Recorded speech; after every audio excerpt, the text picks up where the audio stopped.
President of the Y2 concerned about the health of local teachers. President of the St. Martin's Bankers Association updates the community about the changes at the various banks. But first up, corporate communications specialist at the Princess Juliana Airport says they are honoring the travel restrictions set by government.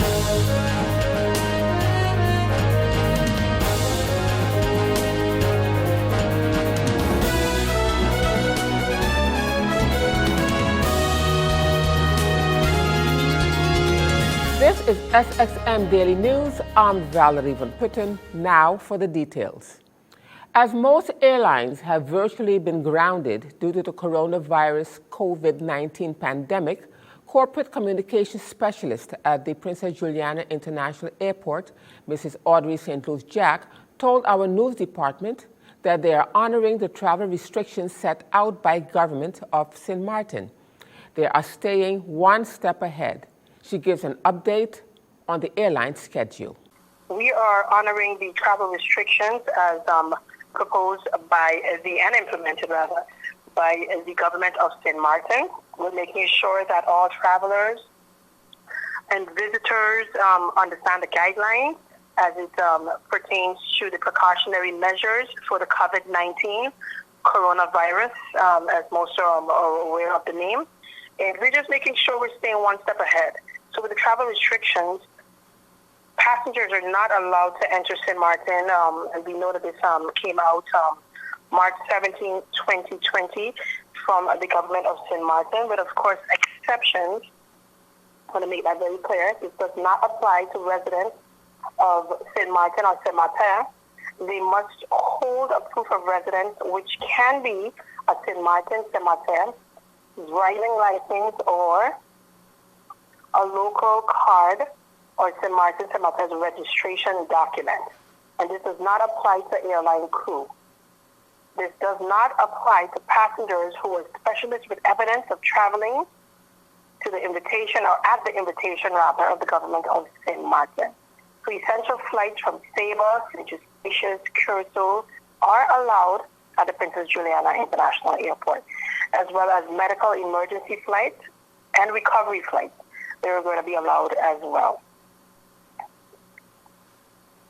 We want to also remind everyone, Mr. Williams, to go to our website for all the necessary information on the flight operation schedule.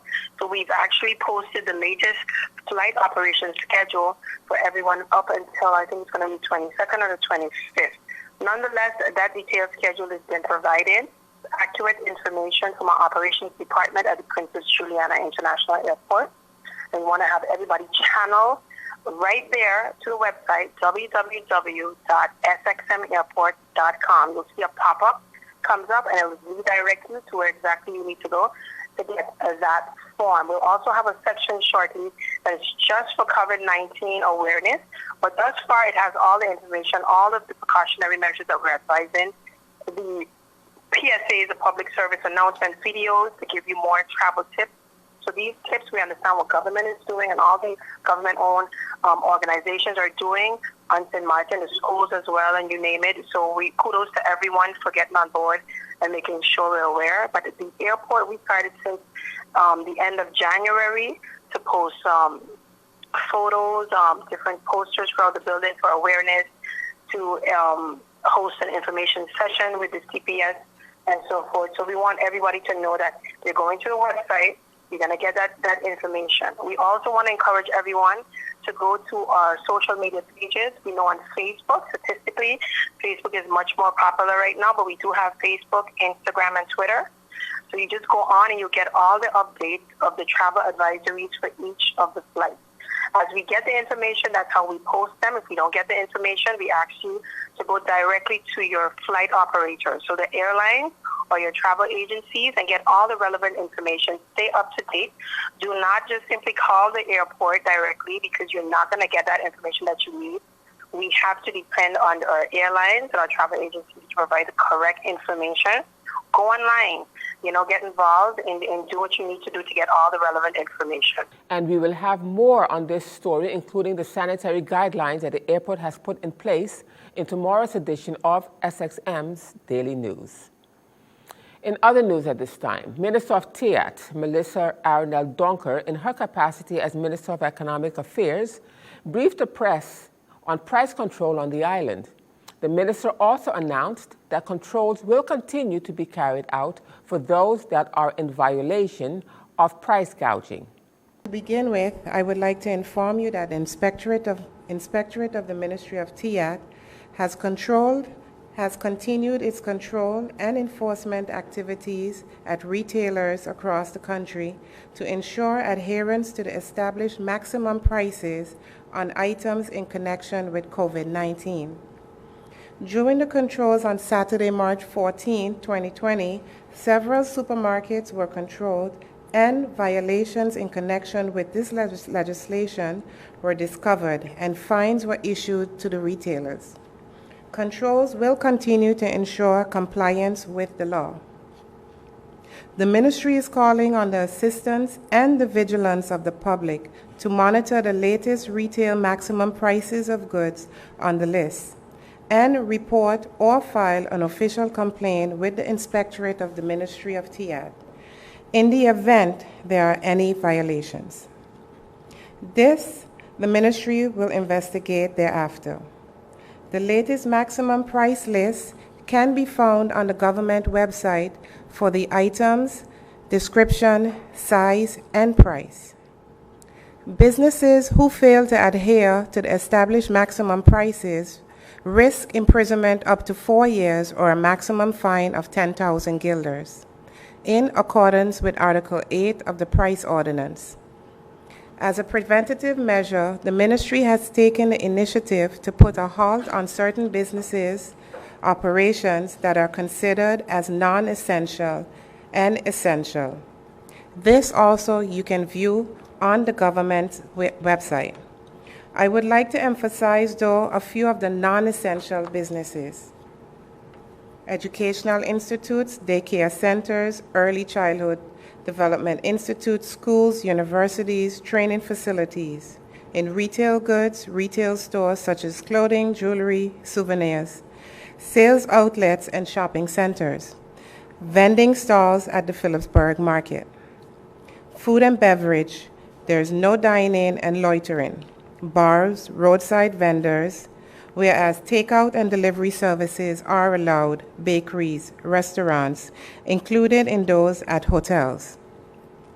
Recreational activities, casinos, standalone and hotel-based, nightclubs and other dance establishments, adult entertainment, art galleries, and other exhibition halls.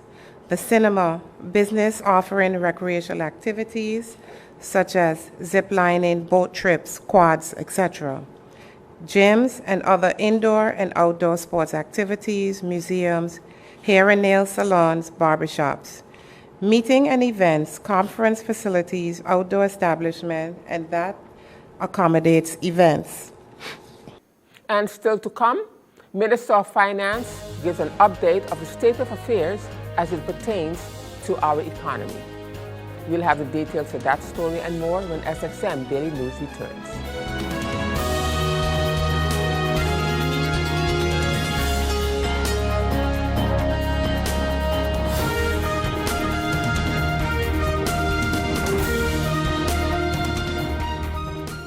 GEBE has been faithfully serving the communities of St. Martin, powering your home and our economy. Come rain or shine, our qualified team of professionals are working hard 24 hours a day to provide you and your family with safe, reliable electricity and water. We use the latest technologies and test our products daily to maintain the highest international standards. Our friendly staff is always there to assist you, whether in person, over the phone, or online. We are committed to constantly improving our products and services, making them more efficient, effective, and environmentally friendly to serve you better today and our next generation of clients tomorrow. GEBE, powering a brighter future. Our friend Megawati is here with tips to save you energy. 1. Turn your airco temperature up. 2. Use a ceiling fan instead. 3. Buy energy-saving products. Save some green with NVGEBE. And as we continue with the news at this time, Minister of Finance, Honorable Ardwell Irion, also gave an update of the state of affairs as it pertains to the economy on the island. The minister invited the president of the Bankers Association, Mr. Derek Downs, to speak about the economic plan for the island. In light of the current economic situation, some of the discussion points included foreign exchange. He is encouraging the community to use guilders as much as possible. Pertaining to the clientele, our current situation with dealing with COVID-19, and I thought it very important that we keep open communication as much as possible during this crisis, and we plan to do a live conference, invite the media in to also ask a couple of questions. One of the questions, obviously, that came about a lot in the last week or two was pertaining to an economic plan. Obviously, this plan would have to include the banks. We already see some banks already started with relief programs, and we needed more updates on this. A couple other discussion points were the best practices at the banks in terms of hygiene, in terms of social distancing. Also, which sectors based on their portfolios were or are already being the most stressed by the current situation, and foreign exchange. Pertaining to the foreign exchange, I would like to mention that it's obvious that we don't have the amount of tourists coming in anymore that we will be used to. So no cruise, no airlines. So that would mean that no more US dollars coming in. So I would like to mention to the public to use our local currency as much as possible, the guilder, obviously to keep the balance, the ratio of foreign exchange at a respectable and comfortable level. And in an effort to maintain a healthy balance of the island's foreign exchange reserves during this crisis, President of the St. Martin Bankers Association, Mr. Derek Downs, who was invited by the Minister of Finance, held a press conference to update the community about the changes at the various banks on the island. Mr. Downs said to start with, a 3-month full payment moratorium will be given to clients, and they will take it from there. Provide a 3-month full payment moratorium for the months of March, April, and May. And that's a start. We don't know where the situation is going to go. So we felt that it was good to have a start of at least 3 months, and then we'll take it from there. And if it has to be extended, it will be extended. But all of the banks are prepared to assist their clients as best as they can. And as I mentioned, some banks are still looking to see if they come with a program outside of on a case-by-case basis. But in some instances, banks' head offices are not in the Dutch Caribbean, so they do have to consult their head offices to determine what they will do. On the issue of hygiene, we are taking this very seriously.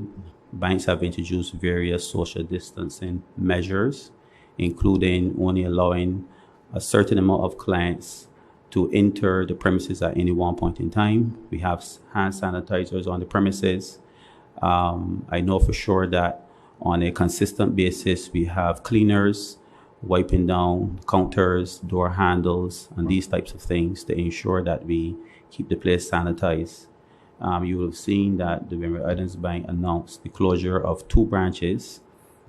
This was primarily because, given the closure of the schools, we have a number of staff members who will need to take care of their kids.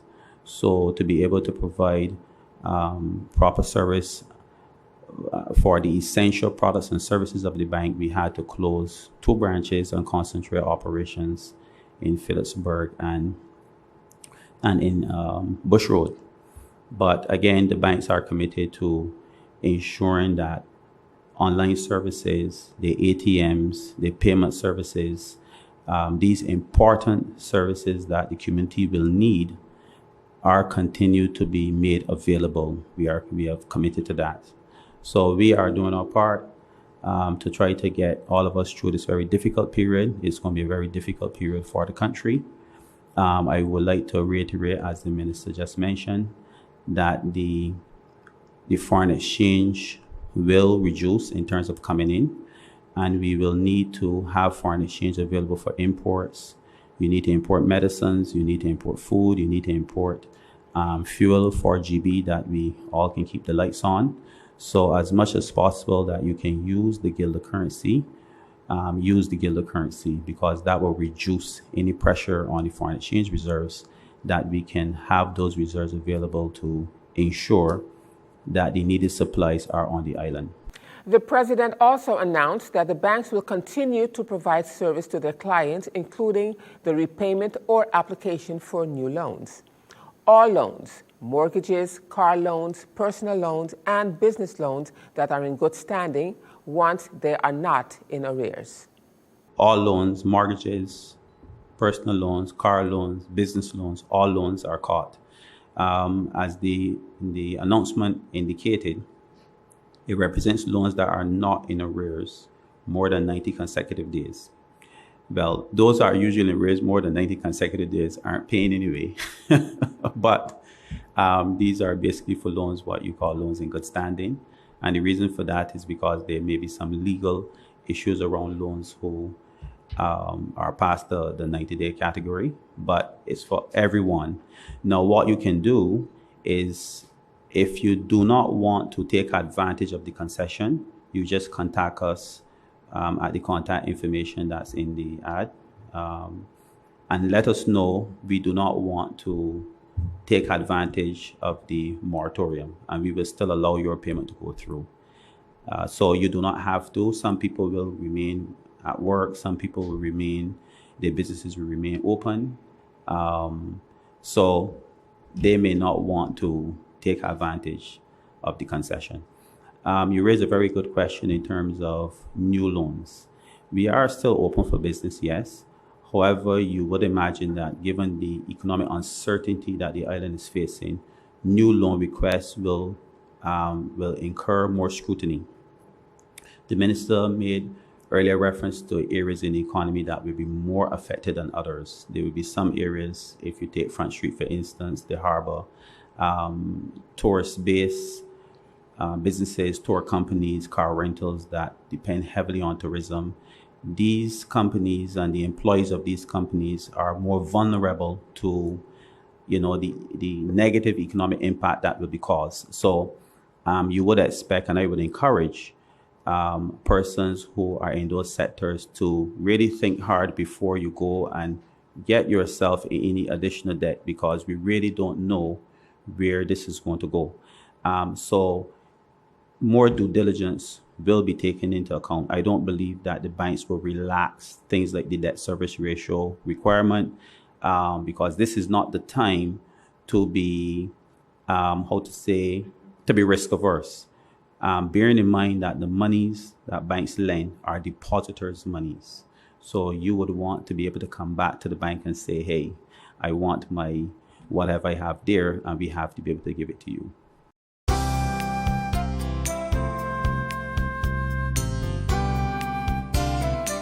Now turning to our weather forecast for March 19th, 2020. The Atlantic high pressure ridge will generate a gentle to fresh breeze across the region. Patches of low-level clouds embedded in the wind flow will cause a few showers during the forecast period. Due to the northeasterly swell, seas are expected to gradually deteriorate and peak near 8 feet tonight. A small craft advisory is now in effect for St. Martin. Small craft operators and sea bathers are advised to exercise caution. Now let's turn to your 3-day forecast.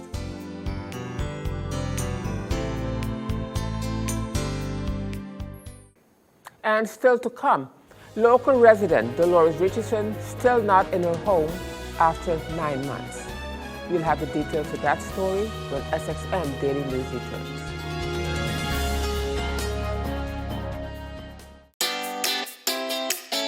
Make use of WIB mobile banking with easy access and direct usage of face recognition,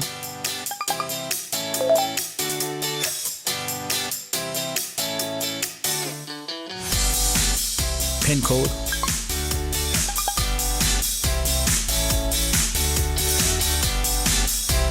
or fingerprint.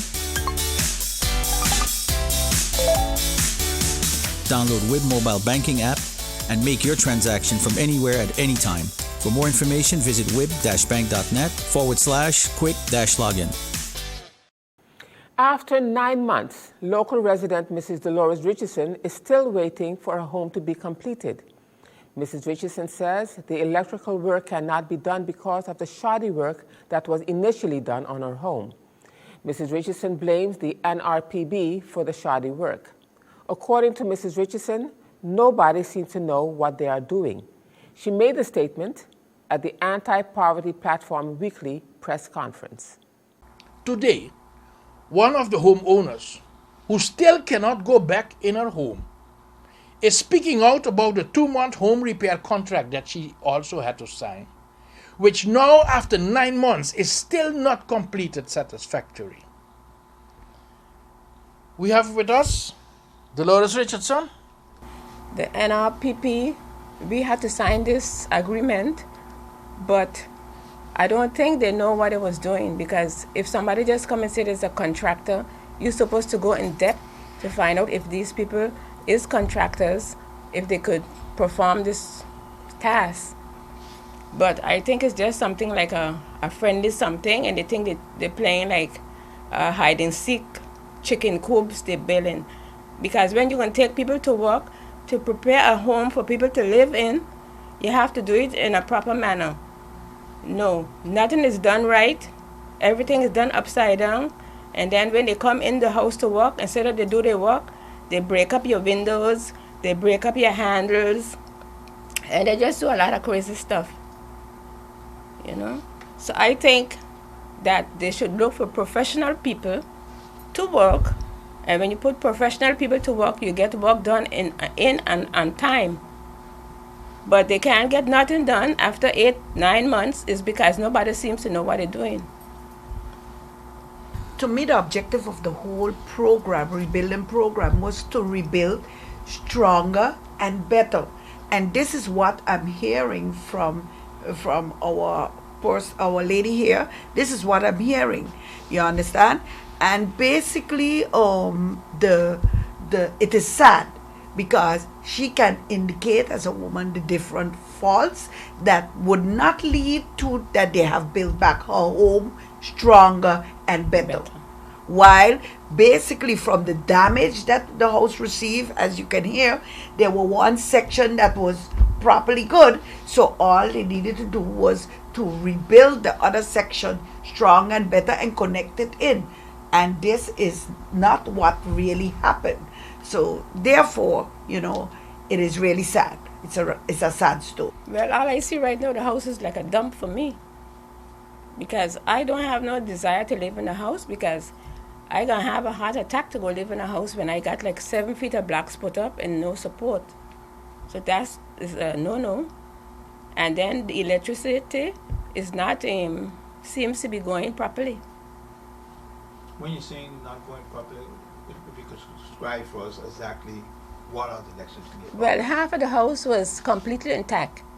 So with that being completely intact, the place that was destroyed, I figured they should have just reconnect and connect it to the part that was there. But they're doing a whole new concept.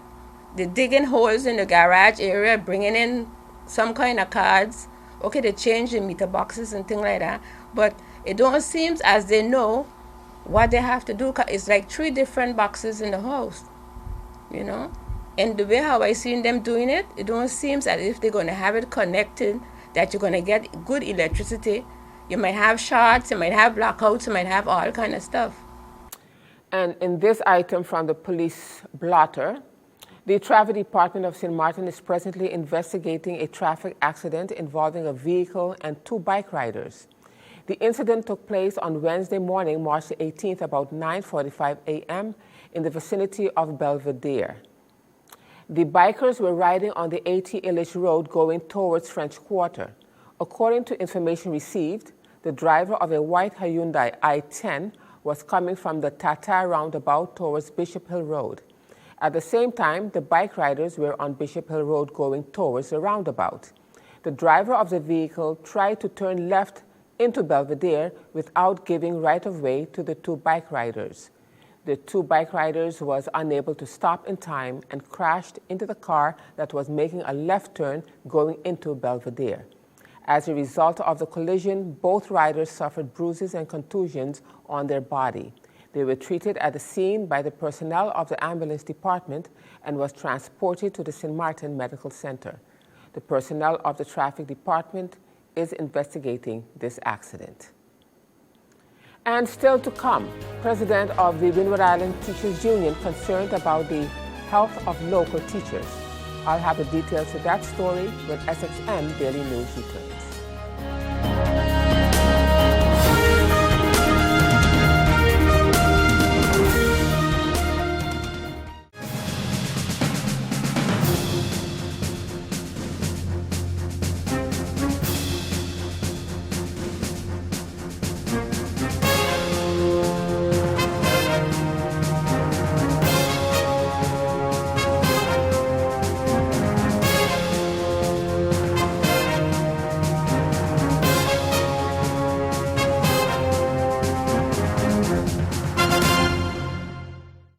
And as we end this edition of the SXM Daily News, President of the Windward Islands Teachers Union, Mrs. Claire Elshot, is concerned about the health of the teachers who are forced to work in light of the COVID-19 pandemic.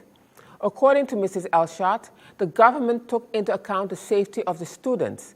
But now, what about the teachers? If the schools were closed immediately based on the Prime Minister's, because we were not called to a meeting based on the Prime Minister's decision, taken into account the safety and the health of the students, what about that of the teachers? We have different situations that we are confronted with. We have people that have been on sick leave and needs to come back. We have people that have family members that were in contact with people that visited Europe and just came back. We don't know when they come into the school system or into that area what is really going on. And in addition to this, talking about occupational health and safety, a couple of years ago when we were reviewing the policy on medication to save the government money, vitamins and things like that was taken out of the healthcare package. So therefore, if you go to your doctor right now and they prescribe you a vitamin, the vitamins have to be bought. And this is not only in the package of the current workers, civil servants and teachers, but also in the package of the elderly. If it is said that the elderly and the young children are more vulnerable for this, then where is the information, as I already indicated, about how to boost the immune system? Why isn't the government also instructing to release a measure, instructing the house doctors and the pharmacies, the house doctors giving them the authority to prescribe medication for people to boost their system, and that the pharmacy also would dispense this without having to carry an extra cost to the workers in this case, in this pandemic. For us as a union, we have indicated clearly, since the minister don't understand basically our communication and our concerns, is it necessary that we have to put forward protest actions to be able to get our message across? Basically, I get an answer from the minister. At this point in time, it is not wise to have a strike. The minister is way out of boundary when a union say protest actions. What are the actions that a union can take? Because as a teachers union, we have never had a strike. We don't promote strikes, but we have had a number of protest actions to be able to draw the attention of what is happening.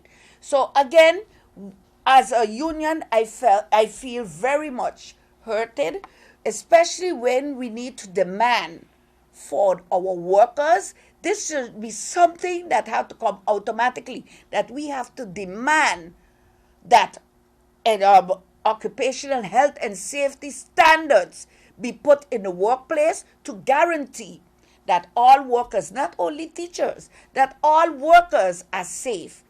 I am Valerie Van Putten. Just a reminder that this and other programs are available online. Simply log on to stmartinmediacenter.com for viewing. And on behalf of the SXM Daily News team, we thank you for watching and plan on meeting you right back here again tomorrow.